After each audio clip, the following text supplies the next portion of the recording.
Hello and welcome to another Motors review. Today we're going to be looking at the new Peugeot 508 SW. But while you're here, don't forget to like and subscribe to the motors.co.uk channel, and don't forget to ring that bell as well so that you're notified each and every time that we upload a new video.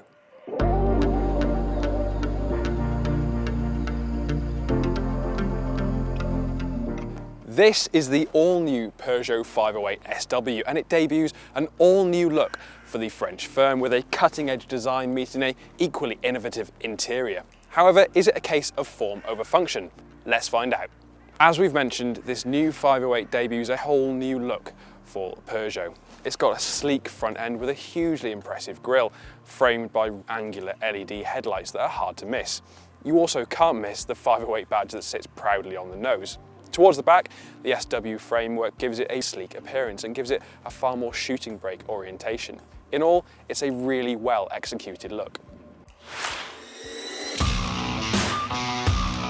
Underneath the bonnet of this 508 SW sits a 1.5 litre turbocharged diesel engine with around about 130 brake horsepower. Now Peugeot say that it'll power the 508 on to 60 miles an hour in around 10 seconds, which I'll admit is not quick, but it feels more than quick enough for daily driving, and around town you really don't notice the fact that it's only got just over 100 horsepower.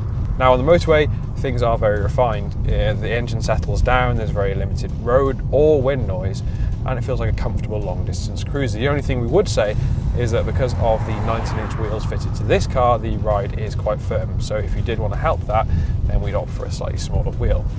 One of the key issues with the driving experience though is the steering wheel, and that's a personal opinion.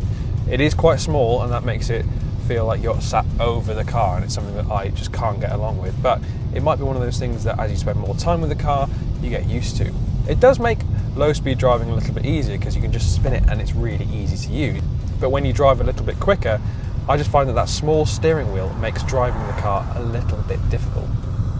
One thing that I would add, however, is the sight out of the rear screen. It's incredibly narrow, and that means that you can't see very much behind you. Now that's a consideration if you do a lot of town driving where you are having to parallel park quite a lot. Though it does feature a whole host of sensors and a reversing camera, the lack of a proper full screen at the back can be a hindrance to some. The 1.5 litre turbo diesel in this car sends power to the front wheels via an 8-speed automatic gearbox, and it's a great choice for those who are travelling big miles and don't want to worry about changing gears. In reality, it's a really good gearbox. It actually slushes through the cogs really easily at low speed, and when you're up at high speeds, it's reactive to throttle input, so you're not waiting for the power to arrive as the gearbox thinks about what to do. You can take control of it via the steering wheel mounted paddles, but Peugeot, interestingly, has mounted them far too close to the indicator stalk, so they're just not very intuitive to use. Now we'd say that it's best left to its own devices and you just leave those paddles alone and it gets on with the job just fine. It's very hard not to be impressed by the interior of the 508 SW. The buttons and fixtures are ones that you wouldn't expect to come from a Peugeot. For instance, you've got these beautifully made toggle buttons up the front which control some areas of the infotainment system, and likewise you've got all these haptic feedback buttons underneath for features such as the heated seats or ventilation features. But Peugeot hasn't forgotten about the basics too. So you've got a really large cubby in the middle, you've got decent size holders at the sides, and you've even got a relatively slim cubby in the middle for items such as your phone or maybe spare chain. So what the firm has done here is contrast a really sleek aesthetic with genuine practicality, which is just what you want and expect from a Peugeot. The overall perception of quality is very good inside the 508 SW2. You've got this rubberized effect feature on the top of the dash, which is contrasted by a carbon fibre one lower down. And you've got these really comfortable seats, which also feature a massage function in this particular model.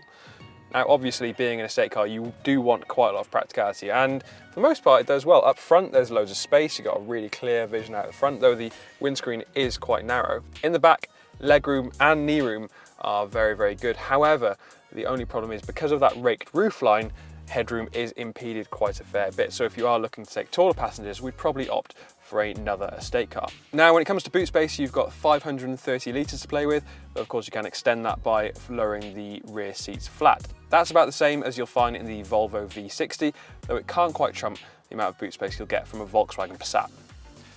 Peugeot has always had a habit of breaking the mold when it comes to styling on its cars, and it's really exciting to see that this is the case with the latest 508 SW. But more importantly, it's backed by solid fundamentals. The engine is quite refined and the overall driving experience is really sharp.